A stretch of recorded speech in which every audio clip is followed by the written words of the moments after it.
it is every step forward we take is a step forward in helping people really obtain their full rights that they should have, and people be able to live their lives in a peaceful way and not have to worry about their going to school and being accosted or bullied or something like this. And also, education is so important here in educating people about the LGBTQ community. And that's why, your diversity and inclusion work that you're doing, I think, is excellent. And it's so positive force for all of us. Yeah.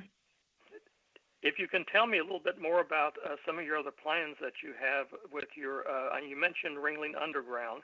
Can you explain to people a little bit about what goes on there? I think a lot of people don't understand this, and I know it's quite a good size events they have down there, and with the.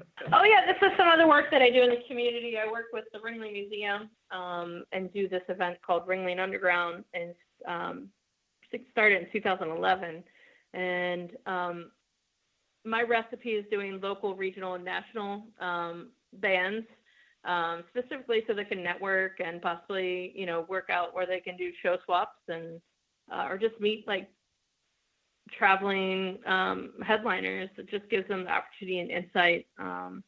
I think the last time we actually only had one this last series, but the band, the headliner, and the regional act from Tampa. The regional act said, "Hey, if you're in New York, let us know. We'd love to put something together." And so just really, really wonderful to see when you put something in play that it actually takes off like that, and you can see at firsthand people utilizing and working together, because that's specifically how the music business works is networking and communicating in bands, like working together, setting up tours and such. So it's just a really great opportunity. They have the courtyard open. It takes place in the Ringling Courtyard and under the stars, and just a really beautiful opportunity for the community to come out. It's a Thursday night once a month during the spring and fall series, and it's from 8 to 11, so a short but sweet and wonderful event. But we get a little over 1,000 people that come out, and students and members are free. And it's just a really great opportunity. It also is another opportunity for me working with Harvey Milk Festival for when I book the bands. It's really a great opportunity for me to kind of scope out, and I'm always constantly on the lookout for bands, but it's really nice to kind of have the two to kind of toggle between. I've brought bands that I've had at Harvey Milk back through that platform. So just another opportunity for our community to enjoy supportive and really wonderful bands that are touring, both local, regional, and national. So excellent. Did during your, I'm just going to ask you a couple of historical questions here. During the years that you've been doing Harvey Milk, can you maybe highlight two or three of your most memorable things that happened there, and that would think that shined a positive light on Harvey Milk? I know we've had demonstrators there in the past too, unfortunately, but it's just a good place to bring people together and celebrate LGBTQ community. Yeah, I do have two notable things that I've had the pleasure to focus on and bring the community together, working with other volunteers that have helped me along the way. But the two things that really stand out to me and also remind me of why I continue to do this work after so long, because it's often people do it for a few years. But why I'm so passionate about it is specifically, I grew up in Kentucky and didn't really have the support. And I mentioned the youth program that we have for scholarships and internships. One of our scholarship winners a few years back, during the reception when we were doing the award ceremony, he, in his speech, mentioned that he had attempted to come out to his therapist and was told that wasn't a good idea, and not a very supportive therapist. And it really kind of caused him to think of, suicidal thoughts, and just had a really bad experience of trying to reach out to someone for support and not getting it. And I just want to plug that mental health is so crucial, and also people being educated and also available to help people feel seen and be heard, and not having people with their personal preferences or, judgments to overshadow the work and importance of mental health. But so this happens, unfortunately, and he basically mentioned talking about seeing Harvey Milk Festival in the newspaper, and that he decided it was Saturday. He ran out of the house, and he didn't tell his mother where he was going. He just felt very frustrated. And he hopped on the scat bus, and he said when the door opens, the air, the gust of wind that pops out when they open the bus door on the scat bus, it kicks out like this cold gust of wind. And he said when that burst of air kicked at his face, it kind of was like him taking his first breath of him accepting who he was, because he was embracing and trying to go towards a safe community and a safe space. And when he arrived to the Harvey Milk Festival, that was exactly what he got. His experience was a really wonderful, embracing community, and he felt loved and supported. And so when I think about that, it always brings me to tears, but,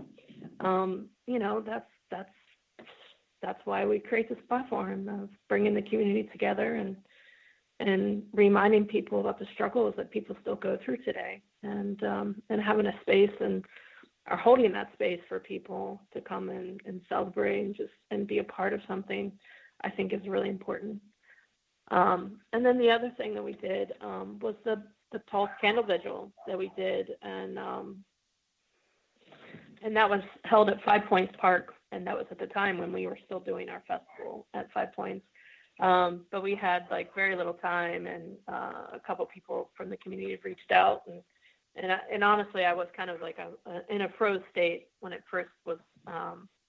People were trying to pull on me, like, snap out of it, let's do this, But we put together a really beautiful candle vigil, and very little time, and just with our resources, working together with a couple members from Planned Parenthood, and Equality Florida and Harvey Milk Festival, we were able to put together a really amazing, beautiful event.